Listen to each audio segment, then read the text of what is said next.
দিকে, তাহলে এত ওয়াজ শোনার পরে, এত জালসা দেওয়ার পরে, এত দান করার পরে একটা ঈদের নামাজ কোনো রকম হয় আর একটা অর্ধেকটা হয়, কি ভাই ঠিক না ব্যাঠিক? তাহলে এই যদি আমাদের হাল হয়, এখন যদি বলে যে ফিলিস্তিনের মসজিদ জেরুজালেমটা দরকার, আল্লাহ দিবে না কেড়ে নেবে? মারবে না? আরে ভাই নামাজই তো পড়ি না, মসজিদ নিয়ে কি করে ধুয়ে পানি খাবো নাকি? বাবরি মসজিদ কেন হাত ছাড়া হলো? কি ভাই, বাবরি মসজিদ কেন হাত ছাড়া হলো? নামাজ পড়ি নাই বলে তো হাত ছাড়া হয়ে গেল। কাটরা মসজিদ কেন হাত ছাড়া হলো? নামাজ পড়ি নাই বলে তো হাত ছাড়া হলো। এবার জ্ঞানব্যাপীটা নিয়ে নেবে,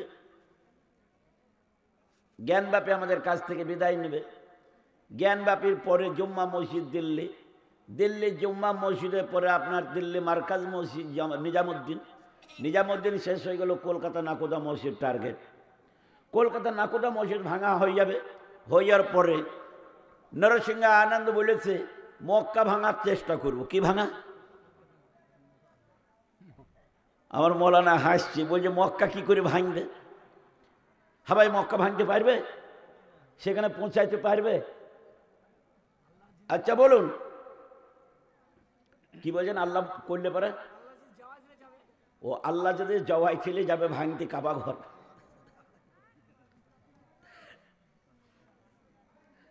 বলছেন আল্লাহ যদি জওয়াই কাবা ঘর ভাঙতে যাবে, চিন্তা করেছে। বলুন আস্তাগফিরুল্লাহ রব্বি মিন কুল্লি জামবি ওয়া তুবু ইলাই।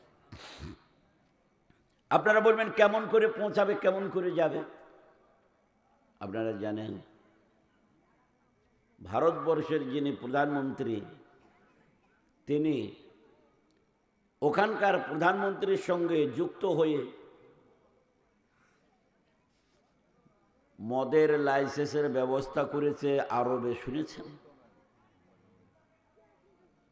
তাহলে ভারতের মদ যদি আরবে যায়, তাহলে ভারতের মোদি কেন আরবে যাবে না? কি বলছেন? শুনেছেন যে আরবের বুকে কাবা থেকে একটু দূরে মন্দির করার জন্য জায়গা দিয়ে মন্দির তৈরি করা হয়ে গেছে, শুনেছেন? আবুধাবিতে মন্দির তৈরি হয়ে গেছে। তাহলে বলুন আজ মুসলমান কোথায়?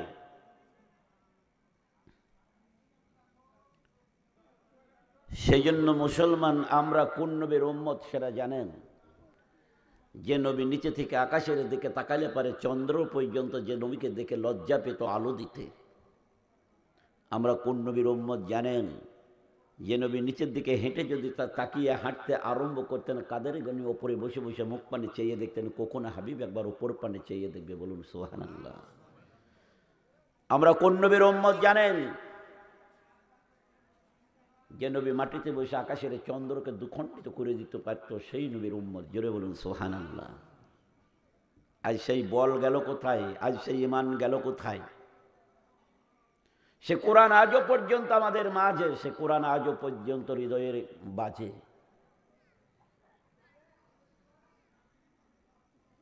এখন তো মৌলবি, ইউটিউব ছাড়া মৌলবি পাওয়া যায় না। কি বলছেন? ইউটিউবের মৌলবি দিয়ে দোয়া করে নিতে হবে, ঠিক না? এই ভুল বললাম? আমার জীবনে আমি ইউটিউব করি নাই, আমার জীবনে আমি ইউটিউব করি নাই। তবে কেউ যদি করে ছেড়ে দেয় তার ব্যক্তিগত ব্যাপার, আমার তরফ থেকে নিষেধ থাকে।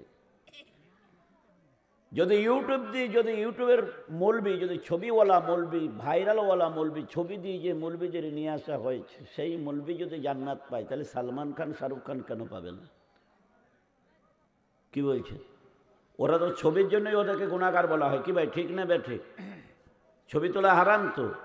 তাহলে তুমি আব্দুল জব্বার যদি ছবি ভাইরাল করে করে বেড়াও, তা তোমার দ্বারা আবার কি দোয়া কবুল হবে? ওই জন্য তো সমাজের অকল্যাণ, মসজিদ হাতছাড়া হয়ে যাচ্ছে, ঠিক না ব্যাঠিক?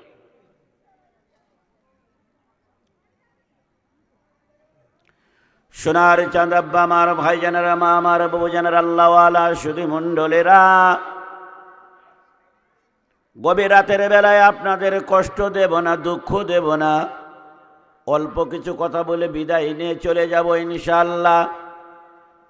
আল্লাহর নবী জনাবে মুহাম্মদুর রাসূলুল্লাহ সাল্লাল্লাহু আলাইহি ওয়াসাল্লাম পৃথিবীতে জমিনের বুকে যেদিন থেকে এসেছিলেন, যেদিন থেকে জন্মিয়েছিলেন, সেদিন থেকে নবী পাক সাল্লাল্লাহু আলাইহি ওয়াসাল্লামের পেছনে মেলা শত্রু দুশমন তৈরি হয়েছিল। খুঁজে খুঁজে মক্কার মানুষেরা, ইহুদিরা খুঁজে খুঁজে খুঁজে খুঁজে বেরিয়ে বেড়াতো যে তৌরাতের পাতায় যার নাম দেখেছি, জব্বরের পাতায় যার নাম দেখেছি, ইঞ্জিলের পাতায় যার নাম দেখেছি। আপনারা বলবেন মৌলভী সাহেব এটা কেমন করে সম্ভব হলো? আল্লাহর নবী জনাবে মুহাম্মদুর রাসূলুল্লাহ সাল্লাল্লাহু আলাইহি ওয়াসাল্লাম জমিনে আসার 1000 বছর আগে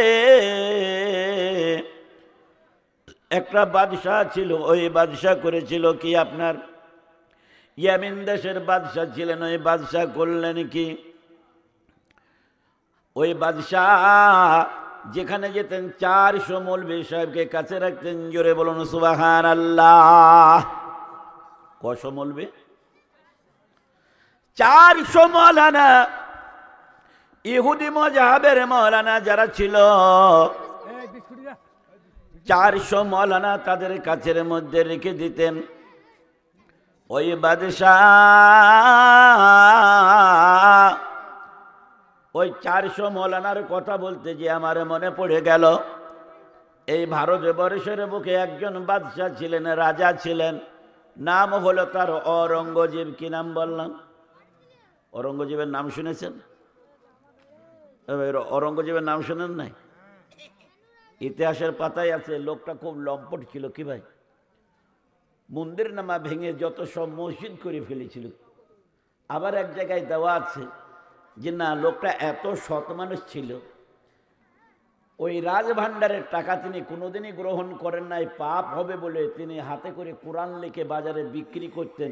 যেদিন বিক্রি হতো সেদিন তিনি সেই পয়সা থেকে সংসার চালাইতেন, আর যেদিন বিক্রি হতো না রাজকোষ থেকে 1 টাকাও নিতেন না, শুকিয়ে থাকতেন পরিবার পরিজন সকলে। মাথার টুপি সেলাই করে বাজারে বিক্রি করতেন, বিক্রি করে সেই টুপি থেকে যা উপার্জন হতো সেই পয়সা নিজে খেতেন, আর সরকারি পয়সা 5 নেও তিনি নিতেন না। তাহলে যে লোকটা 5 পয়সা সরকারি নিতেন না, সেই লোকটা কেমন করে মন্দিরে ভেঙে মসজিদ করে? কি ভাই?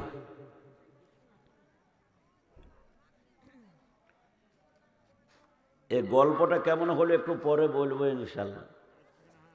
এই বাদশাহ অরঙ্গজেব এনে আলেমদের নিয়ে ঘোরাফেরা করতেন।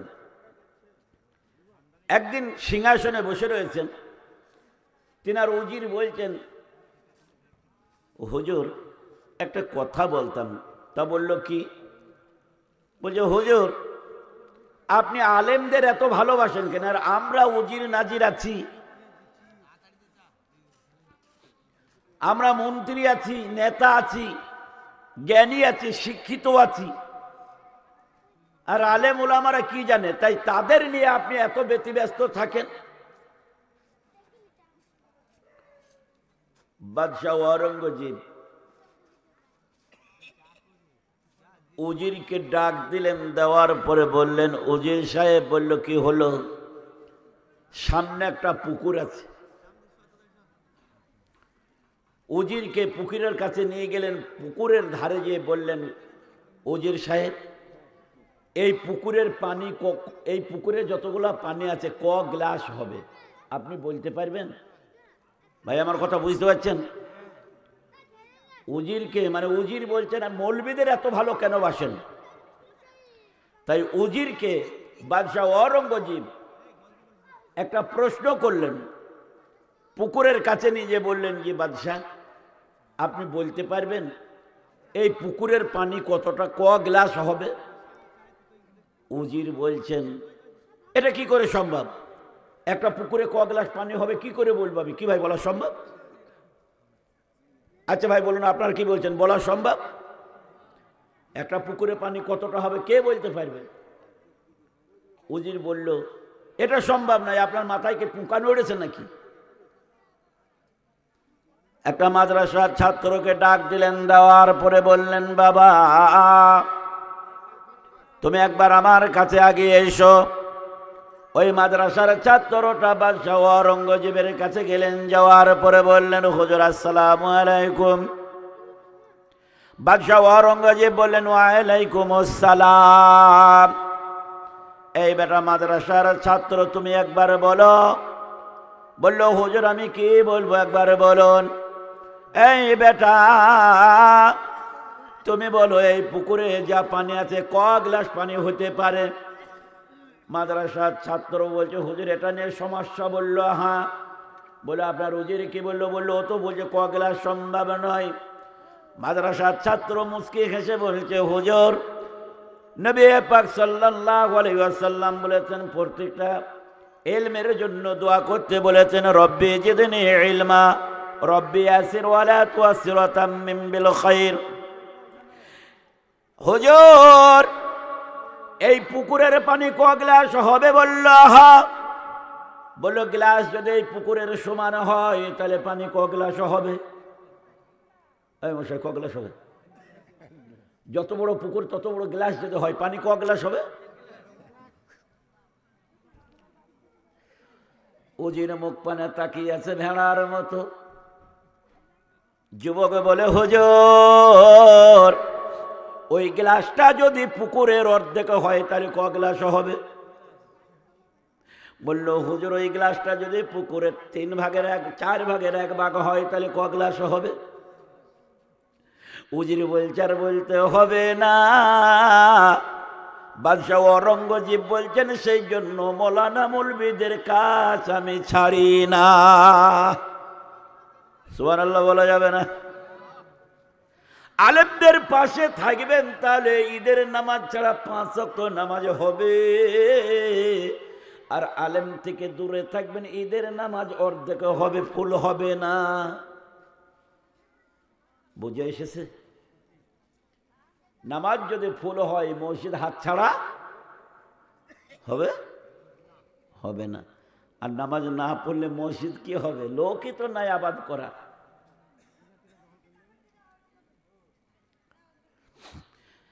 একবার জিকির করে ভাই, আল্লাহর সুবহানাল্লাহ, আলহামদুলিল্লাহ, লা ইলাহা ইল্লাল্লাহ, সুবহানাল্লাহ, আলহামদুলিল্লাহ, লা ইলাহা ইল্লাল্লাহ, লা ইলাহা ইল্লাল্লাহ, লা ইলাহা ইল্লাল্লাহ, মুহাম্মাদুর রাসূলুল্লাহ সাল্লাল্লাহু আলাইহি ওয়াসাল্লাম। তাহলে আলেম ওলামা দরকার আছে না নাই? মাদ্রাসা দরকার আছে না নাই? এক উকিল সাহেব, উকিলরা তো রাত দিন সারা রাত যতক্ষণ ঘুম না হবে ততক্ষণ সে চিন্তা করবে কালকে কোন বেটাকে কায়দা করা যায় মিথ্যা বলে। কি ভাই, ঠিক না বে ঠিক? উকিল সাহেব ছেলে গেছে মাদ্রাসায় পড়তে, ছেলে গেছে মাদ্রাসায় পড়তে। 1 বছর পর ছেলে বাড়ি এসেছে। আব্বা বলছে, কি খাবি? তা বলছে, আব্বা ওই মটর ভাজা কিনে দাও। রাস্তায় চলছে, আব্বা মটর ভাজা কিনে দিয়েছে। খেতে খেতে এক জায়গায় বসে খেয়েছে, খেতে খেতে একটা মটর হাত থেকে পড়ে গেছে। তাড়াতাড়ি করে ছেলেটা ওই মটরটাকে কুড়িয়ে এই হাতে মুচি নিয়ে মুখে ভরতে দিচ্ছে। আব্বা বলছে, ওই খাবার আবার খাই? বলে, কেন আব্বা? আরে মাটি লেগে গেছে, নোংরা হয়ে গেছে, ওই খাবার আর নেওয়া যায়? বোকা কোথায় কার? ছেলেটা মনে মনে চিন্তা করছে, আল্লাহ এই পড়ে গেছে, এটা যে সুন্নত আমার আব্বার মাথায় কেমন করে ঢোকাবো? আর একটা সুন্নত যদি এখন জিন্দা করা যায় 100টা শহীদের দরজা পাওয়া যায়। জোরে বলা যাবে না? সুবহানাল্লাহ। আব্বা আছে, মা আছে, ছেলেটা আছে। বৃষ্টি হয়েছে, ছেলেকে খেতে দিল না। রাস্তা দিয়ে হেঁটে যাচ্ছে, মোটর খাওয়া হয়ে গেছে, হেঁটে যাচ্ছে, মোটর খেতে দিল না। বললো, বোকা কোথায়কার, পড়ে যাওয়া খাবার খায়, তোকে কে শিখিয়েছে? বললো, মাদ্রাসার হুজুররা এই ভাত পড়ে গেলে কুড়ি খেয়েছে, খবরদার খাবি না, পেটে যন্ত্রণা করবে, পাগল কোথায়কার। ছেলেটা চিন্তা করছে, আমার আব্বা তো উকিল, এই জ্ঞানী মানুষটাকে কেমন করে আমি নবীর সুন্নতের জ্ঞান দেবো? বুঝে আসে না, ছোট্ট মানুষ। আব্বা মা ছেলেটা হাঁটতে হাঁটতে যায়, বৃষ্টি হয়েছে, রাস্তায় কাদা, স্লিপ কেটে মায়ের পায়ে হিল তোলা জুতো ছিল, বুঝলেন? কি জুতা ছিল? হিল তোলা বলো তো নাকি? হিল তোলা চটি ছিল, চপ্পল ছিল। ওই হিল তোলা চপ্পল কাদার উপরে হাঁটতে গেছে, স্লিপ কেটে মা এখন পড়ে গেছে। ওর আব্বা ছুটে যায়, আরে ওটো ওটো ওটো ওটো। ছেলেটা খপ করে হাতটা চেপে ধরেছে, আব্বা। তো বলে কি হলো? খবরদার ওঠাবা না। তো বলছি কেন? তোর মায়ের গায়ে কাদা লেগে গেছে, পায়ে লেগেছে। তো বলছি কি আছে, ওকে ওটাই তো হবে না। বলছি কেন? ভাই আমি বাজার থেকে তোমাকে একটা নতুন মা কিনে এনে দেবো। তবে তার মানে? তো বলছি মটর যদি পড়ে যায়, তাকে কুড়িয়ে খেলে পেটে যদি কি বলে রোগ হয়, মা কাদায় পড়ে গেছে, সেই পড়ি যাওয়া জিনিসটা কেমন করে বাড়িতে নিয়ে যাও? বাড়ি বেকায়দা হয়ে যাবে। 500 টাকার নোট পড়ে গেলে নেওয়া যাবে, সোনার জিনিস পড়ে গেলে নেওয়া যাবে, আর নবীর সুন্নত খাবার পড়ে গেলে কুড়িয়ে খাওয়া যাবে না। কি বলছেন? আমরা ওই নবীর উম্মত যে নবী এইগুলো আমাদের শিক্ষা দিয়েছেন। জোরে বলুন আলহামদুলিল্লাহ। সোনার চাঁদ আব্বা আমার, ভাই জানেরা, মা আমার, বউ জানেরা, আল্লাহওয়ালা সুধী মণ্ডলেরা, বিশ্ব নবী জনাবে মুহাম্মদুর রাসূলুল্লাহ সাল্লাল্লাহু আলাইহি ওয়াসাল্লাম একদিন রাস্তা দিয়ে হেঁটে চলে যাচ্ছিলেন। হেঁটে চলে যাচ্ছিলেন একটা জায়গায় যাব বলে। এই নবী আমার কেমন নবী ছিলেন? হযরতে খাদিজাতুল কুবরা রাদিয়াল্লাহু তাআলা আনহার ঘটনা মনে পড়ে যায়। কিন্তু তার আগে নবীর যে ঘটনাটা বলছিলাম, এই ঘটনাটা একটু বলে যাই ইনশাআল্লাহ। হযরত নবী পাক সাল্লাল্লাহু আলাইহি ওয়াসাল্লাম রাস্তা দিয়ে হেঁটে চলে যাচ্ছেন। যেতে যেতে যেতে যেতে হঠাৎ করে দেখতে পেলেন একজন সাহাবী। ওই সাহাবীর নাম হলো হযরতে ওমর ফারুক রাদিয়াল্লাহু তাআলা আনহু। নবীজি সাল্লাল্লাহু আলাইহি ওয়াসাল্লাম ওমরকে ডাক দিয়ে বললেন, ওমর তুমি কি আমার সঙ্গে যাবে? আমিরুল মুমিনিন খলিফাতুল মুসলিমিন হযরত ওমর রাদিয়াল্লাহু তাআলা আনহু নবী পাক সাল্লাল্লাহু আলাইহি ওয়াসাল্লামের সঙ্গে রওনা দিয়েছেন। যেতে যেতে যেতে যেতে আল্লাহর নবী বিশ্ব নবী জনাবে মুহাম্মদুর রাসূলুল্লাহ সাল্লাল্লাহু আলাইহি ওয়াসাল্লাম দেখতে পেলেন হযরতে বিলাল রাদিয়াল্লাহু তাআলা আনহু বসে রয়েছেন। জোরে বলুন সুবহানাল্লাহ। বিলাল কে গো? ওরে বিলাল তুমি কি আমার সঙ্গে যাবে? এই বিলালটা কে ছিল, কেমন ছিল? যেদিনকে আল্লাহর নবী সাল্লাল্লাহু আলাইহি ওয়াসাল্লাম কালেমার দাওয়াত দিয়েছিলেন, আশহাদু আল্লা ইলাহা ইল্লাল্লাহ ওয়া আশহাদু আন্না মুহাম্মাদান আবদুহু ওয়া রাসূলুহু, কালেমার দাওয়াত দিয়ে দিয়েছেন। বিলালের কানে গেছে গো। বিলাল স্থির থাকতে পারেন নাই। একজনের বাড়িতে তিনি গোলাম ছিলেন, বিক্রি হয়ে গিয়েছে। তার যে কথাগুলা কাজগুলা ওই কাজগুলা সম্পন্ন করে দিতেন। মরিবের কথার বাইরে তিনি কোনোদিন যেতে পারতেন না। বিলাল যখন শুনতে পেলেন এমন একজন নবীর আবির্ভাব হয়েছে, কোন নবীর আবির্ভাব হয়েছে একবারে শুনেন। হযরতে খাদিজাতুল কুবরা রাদিয়াল্লাহু তাআলা আনহা নবীজির যখন 17 বছর বয়স, 17 বছরের যুবক হযরতে খাদিজাতুল কুবরা রাদিয়াল্লাহু তাআলা আনহা খাজা আবু তালেবের কাছে গেছেন। যাওয়ার পরে বলছেন, চাচা আমি আপনার কাছে এসেছিলাম। বলল কিসের জন্য? বলল আমাকে একটু ভিক্ষা দিতে হবে। বলল কি ভিক্ষা দিতে হবে? বলল আমার আব্বা মারা গেছে, মা মারা গেছে, আমি এতিম হয়ে গেছে, আল্লাহর জমিনে আমার নিজের বলতে আর কেউ নাই। চাচা গো আমার এই বড় ব্যবসা, এই ব্যবসা দেখার জন্য আমার একটা লোকের প্রয়োজন আছে, যে মানুষটা হবে সত্যবাদী, যে মানুষটা জীবনে মিথ্যা কথা বলে নাই, এমন একটা মানুষের আমার প্রয়োজন আছে। সঙ্গে সঙ্গে আবু তালেব বললেন, সঙ্গে সঙ্গে আবু তালিব বললেন, ও খাদিজা, তুমি কাকে চাও একবার বলো। বলল, আপনার ভাতিজা। আমি যেমন এতিম গো, ওই রকম একটা এতিম আপনার কাছে আছে, মেহেরবানি করে এতিমকে দিবেন, আমার ব্যবসা বাণিজ্য দেখাশোনা করবে।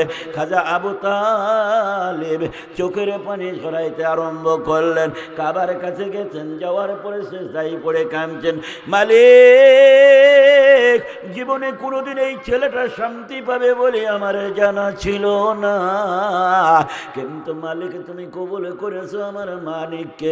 আল্লাহ নিজের সন্তান থেকেও যাকে আমি বড় ভালোবাসি, নিজের আত্মীয় স্বজন থেকে যাকে আমি বড় ভালোবাসি, ওই মোহাম্মদের চোখের পানি আজকে মোচনে করা হবে। কাবারে গেলাম ধরে খাজা আবু তালেব চোখের পানি ঝরাইতে আরম্ভ করে দিয়েছেন। আবু তালেবের চোখের পানিতে আল্লাহর আরশ পর্যন্ত কাঁদতে আরম্ভ করেছে। বলা যাবে না সুবহানাল্লাহ? ভাই অসুবিধা হচ্ছে না তো? বলবো, খাজা আবু তালেব এইবার খাদিজার বাড়িতে খাদিজাকে ডাক দিয়ে বললেন, মা, সকালবেলায় আমি তোমার বাড়িতে আমার শিশু মোহাম্মদকে আমি নিয়ে যাব। নয়নের মণি কলিজারে টুকরা মোহাম্মদকে ছাড়াই আমি একটা মুহূর্ত থাকতে পারি না। কিন্তু খাদিজা, আমি আমার ভাতিজাকে নিয়ে যে তোমার হাতে আমি সুপে দিয়ে আসবো। প্যারা নবী সাল্লাল্লাহু আলাইহি ওয়াসাল্লাম চাচার সঙ্গে যাচ্ছেন সকালবেলায়। হযরতে খাদিজাতুল কুবরা রাদিয়াল্লাহু তাআলা আনহা বড় চালাক মেয়ে ছিলেন। তিনি তওরাত, জব্বুর, ইনজিলের হাফেজা ছিলেন। জোরে বলুন সুবহানাল্লাহ। তওরাতের হাফেজা ছিলেন, ইনজিলের হাফেজা ছিলেন। তাই তিনি করলেন কি, জানালা খুলে রেখে দিয়েছেন। বুঝতে পারবে না মোহাম্মদ যখন আমার বাড়িতে আসবে, মোহাম্মদ জানতে পারবে না, বুঝতে পারবে না। তাই তিনি করলেন কি, ঘরের জানালাখানা খোলা রয়েছে, জানালার ফাঁক দিয়ে দেখতে পেলেন গো খাজা আবু তালিব আগে আগে হেঁটে যায়, আর মোহাম্মদ বালক মোহাম্মদ একবারে 2-3 হাত তপাতে তপাতে যায়। কিন্তু মোহাম্মদের পায়ের দিকে তাকিয়ে দেখে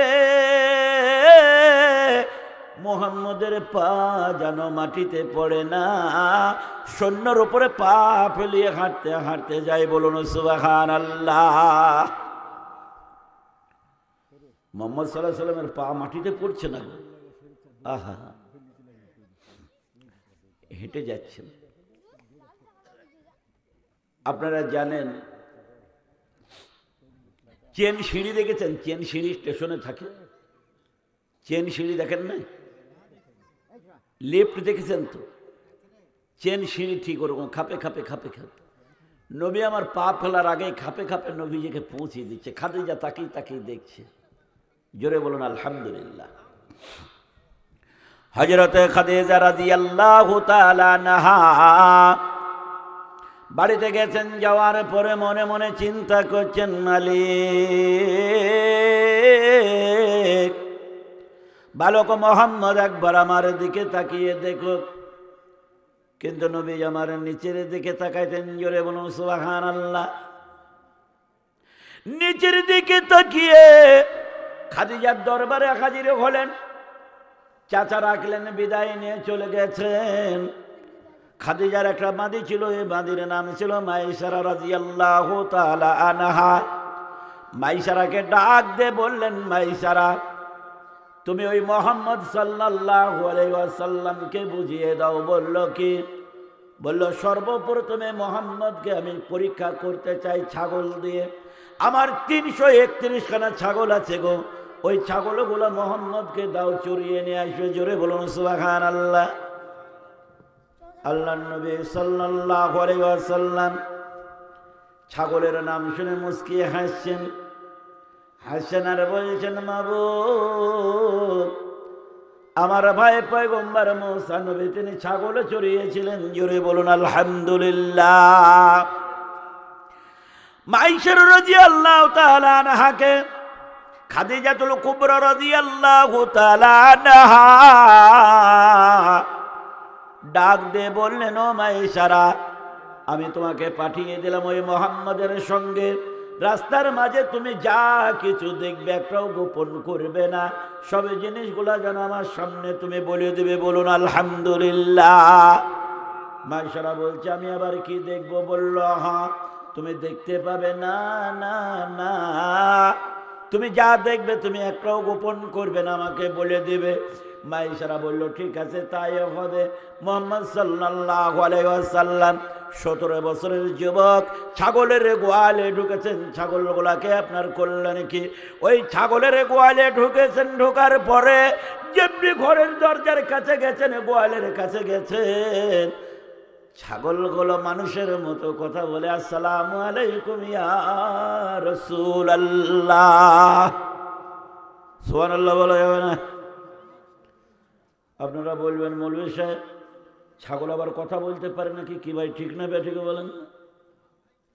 বিশ্বনবী জনাবে মুহাম্মদুর রাসূলুল্লাহ সাল্লাল্লাহু আলাইহি ওয়াসাল্লাম রাস্তা দিয়ে হেঁটে যাচ্ছিলেন, সাহাবীরা সঙ্গে আছে।